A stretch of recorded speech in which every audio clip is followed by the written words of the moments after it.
My name is Maya Collins, and I used to believe that family meant respect. That belief died the night I hosted my father's 70th birthday party. It was supposed to be a celebration, something grand, something beautiful. And it was all glitter and champagne, glowing lights strung across the garden, laughter spilling from every corner. A picture-perfect evening. What no one saw was the price tag I carried in my purse. I paid for all of it. Every floral arrangement, every tray of hors d'oeuvres, the jazz quartet, the custom signage with cheers to 70 years, even my sister. Amelia's designer dress, the one she twirled in all night like she'd earned it. She never asked, never thanked me. She just sent her measurements and expected it to appear. And I let it happen because that's what I always did. Quietly, invisibly, making things work. I arrived that night in a dress I bought secondhand. Heels I'd worn a dozen times. Smiling because I didn't want to ruin the moment. Because despite everything I still wanted to believe this family saw me. But as the evening wore on, that hope started to wither. I watched Amelia flit through crowds, laughing, dazzling in the spotlight I paid to shine. I watched Dad beam with pride, clinking glasses and shaking hands, saying things like, wouldn't have happened without the family. As if I wasn't standing right there. No one noticed how exhausted I was. Or how I kept checking the catering crew to make sure they had everything. Or how I quietly fixed the centerpiece when it started to lean. That night, I realized something bitter and hard to swallow. I wasn't a guest at my father's celebration. I was the staff, and no one saw the difference. It happened in the middle of the toasts. Right when the room was glowing with laughter and flutes of champagne clinking together like wind chimes. Amelia stood at the center, surrounded by our cousins. Her friends, old colleagues of Dad's who treated her like royalty. She looked stunning, I'll give her that. The pearls I paid for caught the light perfectly. She was every bit the image of elegance and ease. Then she looked at me. And smiled like she was doing me a favor. Hey, Maya, she said, waving her hand like I was across a restaurant and not 6 feet away. Can you go help in the kitchen? The waitstaff's short one. I blinked. At first, I thought she was joking. A weird off-color attempt at humor. But when no one laughed and her eyes didn't shift, I realized she meant it. Dead serious. The kind of serious that expects no argument. I stood there in my second-hand dress and heels that pinched, feeling suddenly naked in a room full of people I'd paid to feed. My hands itched with heat, my cheeks flushed. I opened my mouth. But no sound came. I turned to Dad. He was just a few steps away. He'd heard her, he had to have. I waited for him to speak, to laugh it off, to tell her she was out of line, but he didn't. He just sipped his drink, didn't look at me. Didn't say a word. So I nodded once, small, controlled, and I walked to the kitchen. The apron was hanging on a hook by the back door. I tied it around my waist like I'd done it 100 times before, because in their eyes, I wasn't the one who made the party happen. I was just the help. I walked through the hallway like I wasn't made of glass, like nothing had cracked inside. The sound of laughter faded behind me, replaced by the clatter of trays and the low hum of the dishwasher. The kitchen was hot, noisy, and filled with staff rushing between courses. I didn't belong there, and yet somehow, I did. No one questioned me when I stepped in. I grabbed a tray of drinks without being asked and started making the rounds. Champagne flutes on one side, rose on the other. Smile, nod, keep moving, people. Barely looked at me. A few offered polite thank yous. Most just took their glass and turned away. Not one of them realized the woman in heels serving them cocktails had funded the entire event. Every step I took made something inside me unravel, not loudly, not dramatically. Just a slow, painful peeling back of everything I'd believed about. Family, love, respect. I'd done everything right. Paid for everything they wanted, expected nothing in return. I had thought that maybe, finally, this night would be different. That Dad would see me. That Amelia might stop taking and start acknowledging. That anyone would say thank you. Instead, I was background noise, and the worst part, I almost accepted it. Almost let it slide like I always had. Almost convinced myself to swallow the lump in my throat and serve one more tray with a smile. But deep down, something shifted. It wasn't rage. It wasn't bitterness, it was clarity, that sharp, quiet kind that sneaks up and whispers, "You don't have to do this anymore." So I smiled, nodded, and poured another drink. But inside, I was already done, because in that kitchen I didn't just lose my place in the family. I found my breaking point. I left the party early, no one noticed. I slipped out the back, apron neatly folded, heels in hand. The grass was wet and cold beneath my feet, but I didn't care. My car was parked a block away like always because Amelia needed the driveway for her grand arrival. I walked in silence, the night air sharp in my lungs, trying to process what had just happened. All I could hear in my head was her voice, "Can you help in the kitchen?" And Dad's silence, not disappointment, not surprise, just nothing, like he agreed. Like I was never meant to be anything more than support staff. To their spotlight, when I got home, I didn't cry. I didn't rant. I changed into sweats, made tea, and opened my laptop. See. What no one in that house knew was that I'd already been talking to my lawyer, quietly, just in case. Because I'd learned that you don't survive a family like mine without keeping a few things in your back pocket. I logged into the event account and hovered over the last payment, the big one. The final check that would seal it all. The venue, the caterer, the cleanup crew, everything. Then I clicked cancel. It wasn't fraud. It was a delayed release, perfectly legal, completely planned. My lawyer had walked me through it weeks ago. When I told him I was worried they'd cross a line, they did, and that night I didn't yell. I didn't demand an apology. I simply withdrew my support. They wanted me invisible. Fine. Let them see how invisible feels when the bills start calling and the help stops helping. It wasn't about revenge. It was about drawing a line. And this time, I didn't ask for permission. The first call came at 7:42 a.m. I was still in bed, sipping lukewarm coffee and watching the sunlight stretch across my ceiling. The screen lit up. Amelia. I didn't answer. I already knew why she was calling. A minute later, a text from the caterer popped up. "Hi Maya, just checking, final payment was returned." Amelia saying it was a mistake? Then the venue called. Then the decorator. Then a flurry of emails.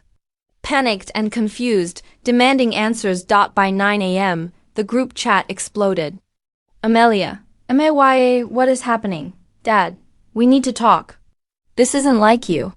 Another sibling chimed in with, "This is a bad look. You should fix it." Fix it? I stared at the screen, thumb hovering, heart weirdly calm.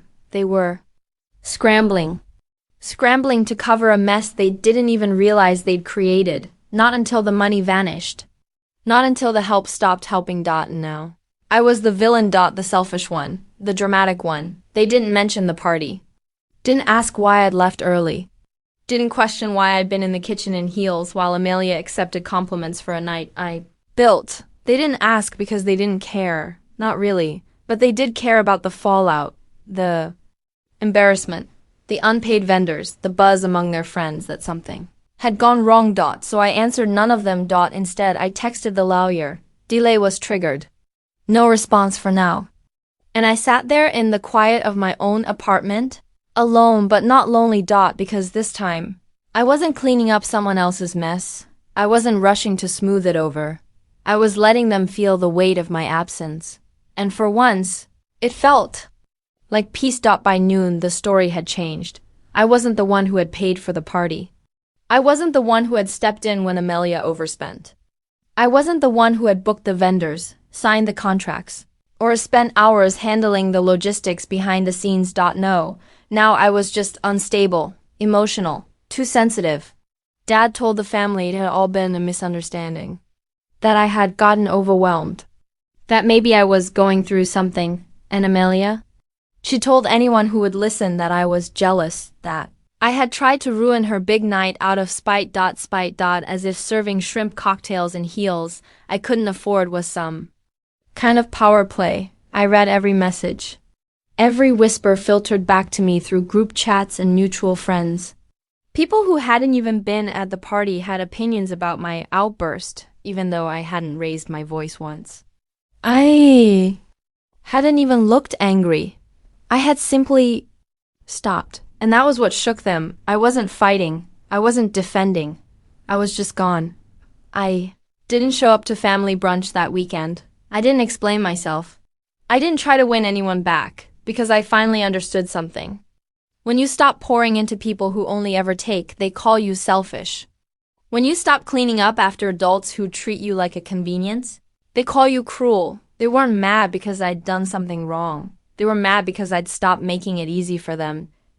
And for the first time, I didn't feel guilty about it. I felt free. Let them spin their stories. Let them shift the blame. I wasn't carrying it anymore. It didn't take long before Amelia showed up at my door. No warning, no text. Just the sound of her heels clicking down the hallway and 3 sharp knocks, like she still owned the narrative. I opened the door slowly, calm on the outside, but my chest thudded with something between nerves and resolve. She didn't say hi. She didn't ask how I was.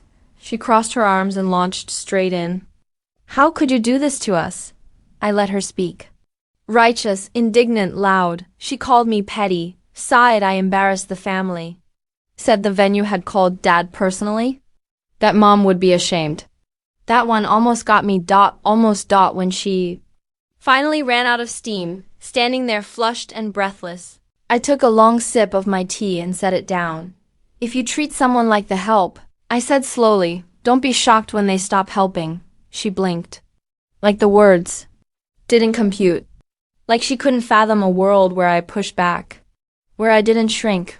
Where I didn't apologize. I paid for your gown, Amelia. Your wine. Your music. I paid for a night you strutted through like a queen while I served drinks in the back. And not once did you say thank you. Her mouth opened, then closed, and I realized something. I wasn't angry anymore. I was done.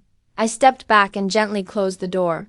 Not with spite, not with malice, but with the quiet confidence of someone who no longer needed to beg to be seen. Behind the door I exhaled.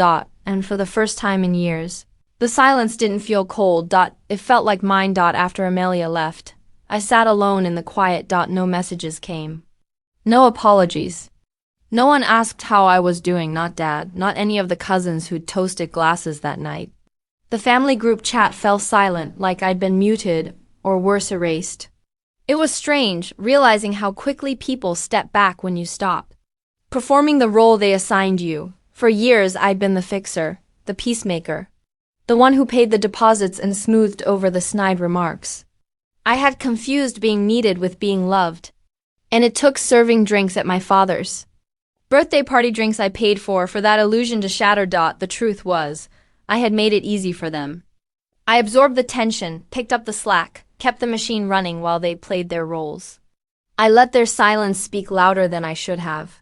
Let their expectations rewrite my boundaries, but not anymore. I walked through my apartment, noticing how peaceful it felt, how mine it was. No one demanded anything from me here.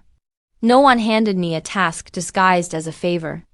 No one overlooked me unless I wanted to be left alone. I took out the pearl hairpin I'd worn to the party. The one I bought secondhand to match Amelia's necklace. I placed it in a drawer. Not out of shame, but as a reminder of the cost of erasing yourself for people who only see your usefulness. That night, I wrote myself a simple truth in my journal. I am not selfish for expecting reciprocity. I'm not cruel for protecting my peace. I am not broken for walking away. And as the ink dried, so did the last traces of guilt. Because I wasn't just reclaiming my time, I was reclaiming my worth. In the weeks that followed, the silence from my family remained. But this time, it didn't echo, it cleared space. I stopped checking my phone for their names. Stopped rehearsing conversations that would never happen. Stopped justifying why I had drawn a line. Instead, I filled that space with things that fed me. I called friends who had shown up for me without being asked. I spent slow mornings at the cafe down the block, journaling, letting the noise of the world buzz without demanding anything from me. I started saying no more often, not with apologies but with grace. One day I passed by a boutique downtown. In the window was a dress not designer, not flashy but something simple and stunning. I walked in, tried it on, and bought it for no one's event but my own sense of joy. It was the first time I spent money on myself without guilt. That was the moment it clicked. Family isn't who shares your blood. It's who sees you, respects you, shows up without needing a receipt. Dad never called. Amelia sent one text, no apology, just a vague request to put this behind us. I didn't respond.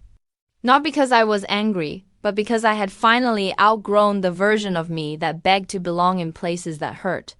I began to rebuild my definition of family. A chosen circle of people who valued me not for what I gave, but for who I was. And slowly, the ache in my chest turned into something softer, something like healing. They could keep their version of love conditional, silent, transactional. I had found something better, something I could trust, something that didn't ask me to disappear to be worthy. There wasn't some grand finale. No dramatic apology, no tearful reunion. Just a quiet shift, like a door closing softly behind me as I stepped into something new. And honestly, that was enough. I didn't need confessions. I didn't need anyone to say, "You were right." I already knew.